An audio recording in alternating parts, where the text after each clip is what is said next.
We're here because free speech is under attack. We're here because people are being convinced that socialism works. We're here because people are being judged guilty until proven innocent. We are fighting back with facts. This is not a safe zone, so buckle up, Buttercup. This is the raw, naked truth.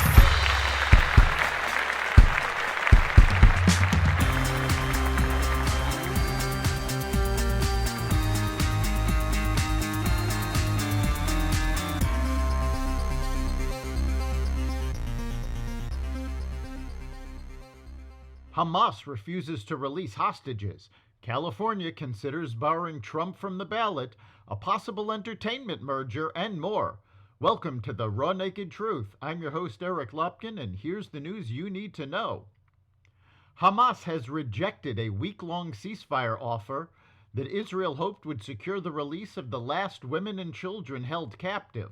The initial agreement is off the table despite Israel's recent battlefield gains that are bringing them ever closer to the heads of Hamas.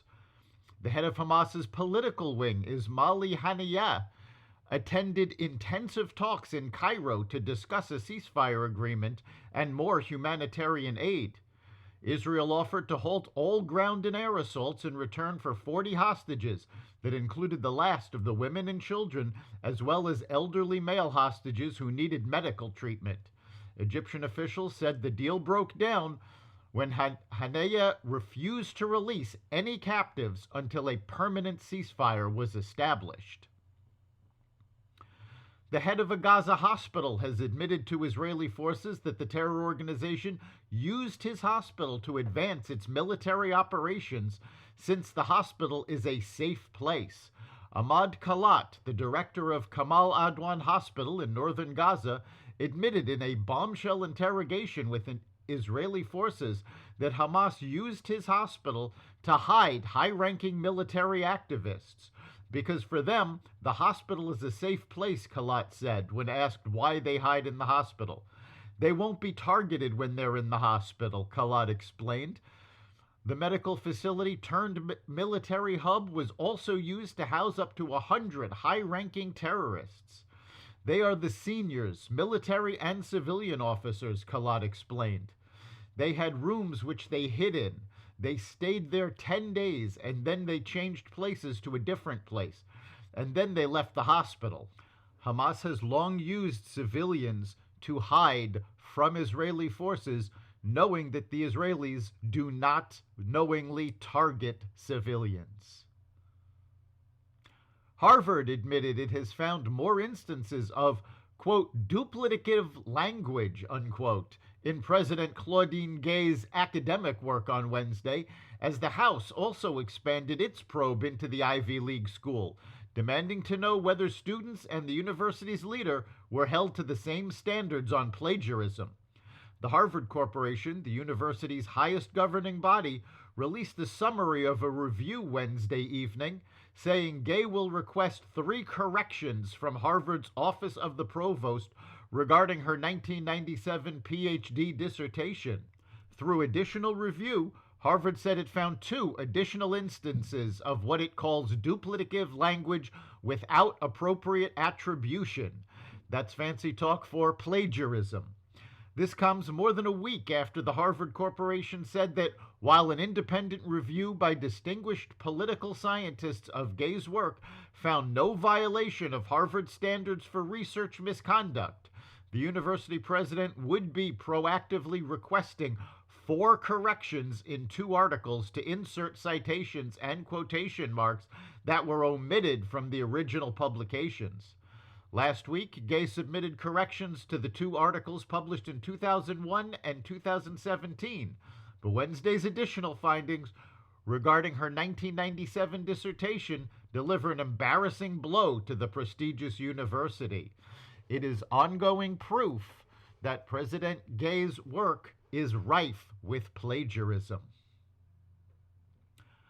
A day after the Colorado Supreme Court disqualified former President Donald Trump from appearing on the state's ballots in 2024, California Lieutenant Governor Elena Kounalakis is asking the Golden State Secretary of State to explore every legal option to do the same.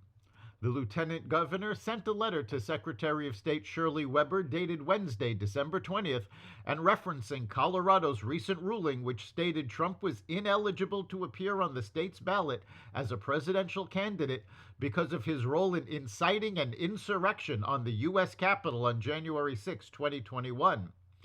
This decision is about honoring the rule of law in our country and protecting the fundamental pillars of our democracy.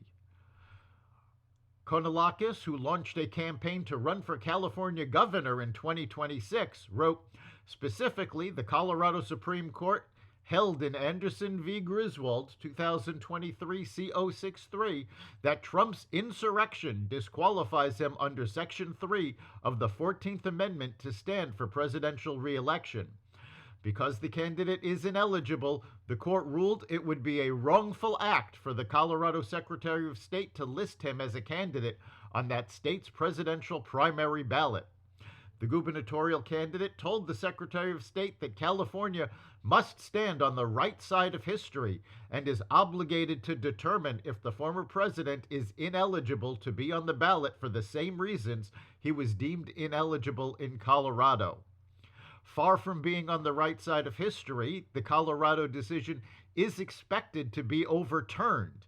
And in fact, bipartisan legal experts have stated that the Supreme Court is expected to overwhelmingly vote to overturn Colorado's decision because Trump has not been accused or convicted of insurrection in any court of law. Warner Brothers Discovery CEO David Zaslav and Paramount Global CEO Bob Bakish met this week to discuss the possibility of a merger between the companies. Spokespeople for both Warner Brothers Discovery and Paramount declined to comment. A deal, if it comes to fruition, would bring together two of the entertainment industry's biggest players, with Warner Brothers Discovery owning the Warner Brothers Film and TV studios, HBO, and the former Turner and Discovery cable channels. It also operates the Max streaming service. Paramount owns Paramount Pictures, numerous cable companies, as well as the streaming service Paramount Plus. Shares of Warner Bros. Discovery dropped slightly on the news, while Paramount shares remained largely unchanged. That's the Raw Naked Truth. You can catch every episode of The Raw Naked Truth at xvadio.com/podcasts, the Apple Podcasts app, Google Podcasts, Spotify, iHeartRadio, Audible, Amazon Music, and other platforms that respect freedom of speech. We'll see you next time.